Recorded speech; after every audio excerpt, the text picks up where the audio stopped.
लेकिन हिंदुओं का कोई मानक धर्म ग्रंथ नहीं है। रह गई गीता, बार बार कहते हैं, लेकिन गीता में अगर किसी से पूछा जाए, कोई हिंदू बहुत चालाक है, कहे जरा पहला श्लोक बताओ, तो उसकी छठी का दूध याद आ जाए। ये सब कुछ जो बहुजन यहाँ का मूल निवासी है उसको फिर से गुलाम बना के रखने के लिए, पुरानी स्थिति में ले जाने के लिए ये जो फासिस्ट काम कर रही हैं, इनको हटाना है। लोकतांत्रिक सरकार फिर से काम करना है। जी सबको पैसा दे रहे हैं, किसान योजना दे रहे हैं, पैसा 2000 रुपये, सब उसके बदले में राशन भी दे रहे हैं। उसके बदले में 5 रुपया का राशन दे रहे हैं और 5 लाख रुपया ले रहे हैं। इन्होंने कहा कि काला धन लाएंगे तो सबको बांटेंगे, तो काला धन के नाम पर सब हमारा पैसा मार दिए। घर का जो पैसा है उसको भी ले लिए। हिंदुत्व तो सुप्रीम कोर्ट वाला फैसला है कि हिंदुत्व कोई धर्म वर्म तो है नहीं। हिंदुत्व एक परिपाटी है जो लोगों मानते रहे, जो मनवाया गया। अंत भला तो सब भला, तो मायावती का अंत गड़बड़ हो गया। दोस्तों नमस्कार, मैं हूं ब्रिजेंद्र यादव। आज हम आए हैं लखनऊ में। हमारे साथ ऐसे कुछ लोग हैं जो अपनी पार्टी बनाकर आज समर्थन देने आए हैं बीएमपी को, भारत मुक्ति मोर्चा पार्टी को। आखिर में ये लोग क्यों दे रहे हैं 22 पार्टियां समर्थन? उसके राष्ट्रीय अध्यक्ष हैं इंसाफवादी पार्टी की। आपका नाम क्या है? अवधेश यादव। क्या है आप? राष्ट्रीय अध्यक्ष इंसाफवादी पार्टी। तो यहाँ पर लखनऊ क्यों आए आप? बाबा इस्लाम साहब ने निमंत्रण दिया था कि अपने हक हिस्सा के लिए सब लोग एक मंच पर आइए, तो उसमें हम शामिल होकर आए हैं। आपकी पार्टी की विचारधारा क्या है? हमारी विचारधारा ये है कि जो इस देश का मूल निवासी बहुजन है, वो अपने हक हिस्सा इंसाफ से वंचित है। उसको उसका हक इंसाफ दिलाने के लिए सारे बहुजन संगठन एक होकर के अपने हक इंसाफ को प्राप्त कर लें और विदेशी ताकतों को यहाँ से हटाएं। विदेशी ताकत मतलब दो राष्ट्र विरोधी ताकतियाँ हैं, उनको हटाएं। तो आपके जो समर्थक है उत्तर प्रदेश में सभी जिलों में हैं? करीब हो गए हैं, सभी जिलों में आपकी विचारधारा प्रेजेंट? हाँ, चल रही है धीरे धीरे। तो आप लोग का वोट बेस क्या है? आप यादव हैं? बेस है, अखिलेश यादव भी यादव पूरा हैं। बहुजन है, वोट हमारा बेस अपनी विचारधारा पर आएगा। आप यादव हैं, अखिलेश भी यादव हैं, समाजवादी पार्टी यादव तो हर जगह यादव हैं, हर पार्टी में हैं। तो आपने बावन मिश्राम को, अखिलेश को समर्थन क्यों नहीं दिया? अखिलेश का बावन मिश्राम साहब ने निमंत्रित किया तो आए, अखिलेश ने नहीं किया। अखिलेश बुलाएं तो अखिलेश जाएंगे आप वहाँ भी? बात अगर एक मंच पे आएंगे तो विचार किया जाएगा उस पर। आपकी सोच विचारधारा मिलेगी तो आएंगे? विचारधारा मिलेगी तो आएंगे। क्या कहना, आपको क्या हक अधिकार, आपने क्या मांग किया? हमारे पास जो 15% लोगों के 85% ज़मीन है और जो 85% आदमी है उसके पास 15% ज़मीन है। सारे जितने पद हैं सब उनके कब्जे में हैं, हमारे कब्जे में कुछ नहीं है। और हमारे लोगों को परीक्षाओं में छांटा जा रहा है, इंटरव्यू में कम नंबर दे के उनको फेल किया जा रहा है, अपने लोगों को बिना परीक्षा दिए आईएएस बनाया जा रहा है। तो ये सब जो बेईमानी हो रही है, इसका विरोध करना हमारा धर्म बनता है। हम विरोध करेंगे अपने भविष्य के लिए। और क्या क्या हो रहा है उत्तर प्रदेश और सब भाई इन्होंने कहा कि काला धन लाएंगे तो सबको बांटेंगे, तो काला धन के नाम पर सब हमारा पैसा मार दिए। घर का जो पैसा है उसको भी ले लिए। जीएसटी लगा दिए, जो हमारे पास थोड़ा बहुत अब कमाए थे वो भी टैक्स में नहीं ले रहे हैं, देने के कुछ नहीं, जीएसटी सब ले रहे हैं। तो इन्होंने वादा तो बहुत किया जुमला भर के, लेकिन कुछ किया नहीं। हमको वो सरकार चुनना है, ऐसी सरकार बनाना है जो बात कहे उसको लागू भी करे गारंटी के साथ। और जुमलाबाजी करके सत्ता में कब्जा करके सत्ता में बैठ जाना, ये वो ठीक नहीं है, ये धोखा है। इसके खिलाफ तो एफआईआर दर्ज होना चाहिए इन लोगों के खिलाफ। किसके खिलाफ? जो भी जुमलाबाजी करके सत्ता में आता है उसके खिलाफ। ये तो अमित शाह ने कहा था कि जुमला था। जो जुमला है ही है, उन्होंने कौन सा पूरा किया? कोई भी वादा पूरा किया? एक मंदिर अपने लोगों का बना रहे हैं, रोड बनवाए हैं, रोड बनवा रहे हैं अपने लोगों के, पूंजीपतियों के लिए। सारा काम पूंजीपतियों के लिए हो रहा है, पूरे देश को उनको सौंप दे रहे हैं। जो व्यवस्थाएं हैं सब संवैधानिक संस्थाएं उनके हक में जा रही है।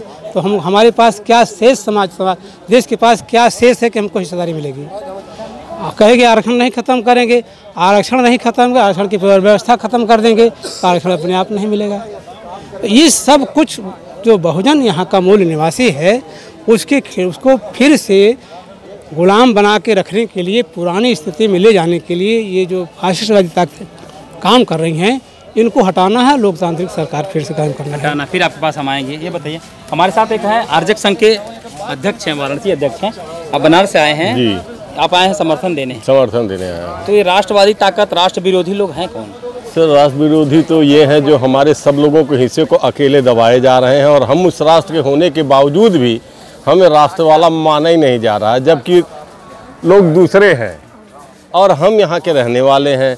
हम पर उनका कब्जा है, वो हमें अपने हिस्से हमें एक रत्ती भी हिस्सा नहीं देना चाहते, न आरक्षण में देना चाहते, न कानून में देना चाहते, न सिपाही में देना चाहते, न पुलिस में देना चाहते हैं, न ही IAS PCS में देना चाहते हैं। अपने अपने तरीके से अपने अपने लोगों को बेईमानी के माध्यम से भरा जा रहा है। नतीजा क्या हो रहा है कि हमारे मूल निवासियों के हक अधिकार रत्ती रत्ती खत्म किए जा रहे हैं। आप लोग मूल निवासी क्यों कहते, भारत क्यों नहीं कहते लोग? नहीं, भारत इसलिए नहीं कहता हूँ, भारत में बहुत बड़ा झमेला है और झमेले के लिए हम फिर कभी आपसे बात करेंगे तो बता देंगे, और हम मूल निवासी क्यों हैं और भारतवासी क्यों नहीं। मतलब ये झमेला क्यों है? झमेला को बात बताएंगे, अभी नहीं बता सकता है।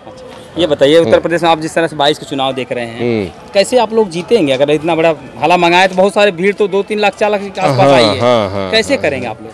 अब मैनेज करेंगे, हमारे नेता लोग हैं, बहुत दिमागदार हैं, समझदार हैं, वो मैनेज करेंगे। हम लोग उनके फॉलोअर हैं, उन तरीके से जो कहेंगे वो करेंगे।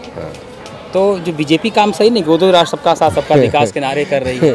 बीजेपी मोदी जी सबको पैसा दे रहे हैं, किसान योजना दे रहे हैं, पैसा 2000 रुपये सब, उसके बदले में राशन भी दे रहे हैं। उसके बदले में वो 5 रुपया का राशन दे रहे हैं और 5 लाख रुपया ले रहे हैं। अब वो ही बता सकते हैं और हम लोग कैसे हम लोग समझ सकते हैं, लेकिन आंकड़ा देने में थोड़ी अड़चन आ रही है, क्योंकि कैलकुलेट किया हुआ आंकड़ा नहीं है हमारे पास। कोई दिक्कत नहीं, नियर अबाउट मतलब 5 किलो अनाज दे रहे हैं, 5 दूनी 10 रुपया का, और 10,000 रुपया पर व्यक्ति से ले रहे हैं। जैसे डीजल में, पेट्रोल में, बिजली में, सबके रेट बढ़ा के वो वसूल ले रहे हैं। हम पा नहीं रहे हैं और हम अभी धोखे में हैं। किस धोखे में? तो जनता सब, किसान भी कह रही है हम मोदी जी के बाद फिर सरकार में आए, हम लोग राष्ट्र साथ में खड़े हैं। तो भी किसान को उनको सुख मिला होगा तो किसान देगा। अच्छा, हमको तो नहीं मिला। बीजेपी हिंदुत्व की बात कर रही है और राष्ट्रवाद की बात कर रही है, तो हिंदुत्व क्या है? हिंदुत्व तो सुप्रीम कोर्ट वाला फैसला है कि हिंदुत्व कोई धर्म वर्म तो है नहीं। हिंदुत्व एक परिपाटी है जो लोगों मानते रहे, जो मनवाया गया। ये कोई धर्म नहीं है, और जो बहुसंख्यक हमारे मूल निवासियों को जो हिंदू कहा जाता है वो हिंदू है नहीं, क्योंकि जिस धर्म में आदमी रहता है उस धर्म का संस्थापक या उस धर्म का प्रीस्ट, मुखिया और पुजारी उनको संस्कारित करता है। ये बहुसंख्यक शूद्रों को 85% मूल निवासियों को कोई संस्कार नहीं किया जाता, इसलिए इनका जैसे इनको न जनेऊ पहनाया जाता, न टीका लगाया जाता, खाली पूजवाया जाता और दान दिलवाया जाता है, लेकिन न कोई संस्कार होता, न कोई धर्म बताया जाता। धर्म जीने के क्या तरीके ये नहीं बताया जाता, क्या मानना चाहिए क्या नहीं मानना चाहिए नहीं ये भी नहीं बताया जाता। और लोग अपने धर्म ग्रंथ को, सबके मानक धर्म ग्रंथ हैं, लेकिन हिंदुओं का कोई मानक धर्म ग्रंथ नहीं है। रह गई गीता, बार बार कहते हैं, लेकिन गीता में अगर किसी से पूछा जाए, कोई हिंदू बहुत चालाक है, कहे जरा पहला श्लोक बताओ, तो उसकी छठी का दूध याद आ जाएगा। क्या है आप जानते हैं, बताइए क्या है श्लोक? धर्म क्षेत्रे कुरुक्षेत्रे माम का पांडवा किम कुरियत संजय। क्या मतलब इसका? अब इसका मतलब सर ये धृतराष्ट्र ने पूछा संजय से, हे संजय, ये 2 धर्म युद्ध हो रहा है, धर्म क्षेत्रे कुरुक्षेत्रे, वो धर्म क्षेत्र जो कुरुक्षेत्र है उसमें जो युद्ध हो रहा है उसका जो है कुरुक्षेत्र माम का पांडवा की कुरियत, मेरे और पांडव के लोग क्या कर रहे हैं वो हमें तुम बताओ। तो क्या बताए? कौन बताए? तो फिर वो पूरी गीता ही बता डाले हैं। पूरा गीता पढ़ लीजिए पत्रकार महोदय, आपके समझ में आ जाएगा।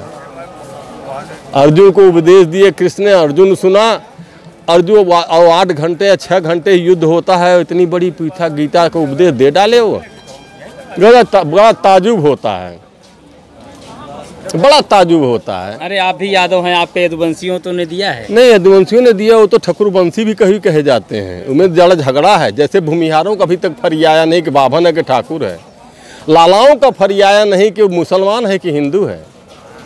तो हमारे ब्राह्मण समुदाय के जो अग्रणी लोग हैं वो फरियादें, इसको पहले इसको 2 पड़े न रखें, फाइनल करें। क्या आवाज तक आज तक ये सही बात है। हाँ। भूमियार से मनोज तिवारी हैं। हाँ। तो भूमियार हैं। हाँ। और कहीं पर कोई राय है तो सिंह लगाते हैं। हाँ। बनारस में है कई सारे सिंह लगाते हैं। जी हाँ, ये तो मतलब प्रश्न कठिन करते जा रहे हैं आप, लेकिन ये जरूर है कि उनकी जाति, ब्राह्मणों ने जो हमारे लोगों की जातियाँ सबकी बांटे थे, वो अपने लोगों 15% वालों की जातियों को भी उन्होंने बजा के रखा है। और हम लोग तो कर्मानुसार जातियाँ थी।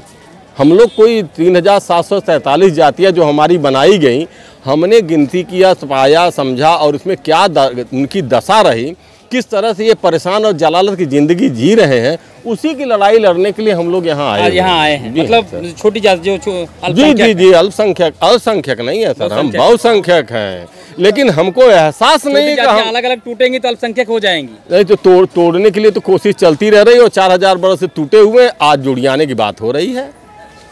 आज हमारे मामा मेश्राम साहब एकदम जोड़ने की बात कर रहे हैं, दिलो दिमाग से। यहाँ नहीं कि केवल जातियों को ही नहीं, हिंदू सिख को, लिंगायतों को, बौद्धों को, सबको एक मंच पर ले आने की कोशिश कर रहे हो। तो गजब के चमत्कारी आदमी है। ये काम तो मायावती भी कर रही थी। नहीं सर, वो तो बिछड़ गई। कैसे? लेकिन बाद में गलती करने लगी। सर मायावती भी कर रही थी। मायावती तो सब हम लोग मायावती और कांसीराम जी के साथ रहने वाले बहुत दिन तक टहला गया था, लेकिन कहते हैं अंत भला तो सब भला, तो मायावती का अंत गड़बड़ हो गया, मुझे लगता। एक नारा जो था हाथी नहीं गणेश है, क्या अब तो गणेश हमारा बाबू है, हाथी हमारा माई है, क्या किया जाए मामला। ये थे कुछ पार्टी के लोग यहाँ आए हैं समर्थन देने के लिए, वामसेप और बहुजन मुक्ति मोर्चा पार्टी के लिए। लखनऊ में करीब करीब यहाँ पर 2-2.5 लाख लोगों की रैली इकट्ठा हुई है। उसमें कुछ चंद लोग हैं जो अपनी अपनी पार्टी बना के आए हैं। उसके राष्ट्रीय अध्यक्ष हैं इंसाफवादी पार्टी के, उनके महासचिव भी हैं, बात करेंगे। बताइए आप क्या कहेंगे, क्यों आए यहाँ पर लेकर लोगों को, इतने भीड़ लेकर आए? इस मजलूमों जनता को परेशान क्यों करते हैं आप? जनता को परेशान नहीं किया जाए, जनता को अपने अधिकार के लिए संघर्ष करने का, जिहाद छेड़ने का वो आग्रह किया जा रहा है। ये जनता को आप लोग 22 में जीत नहीं पाएंगे, चाहे जो कर लें।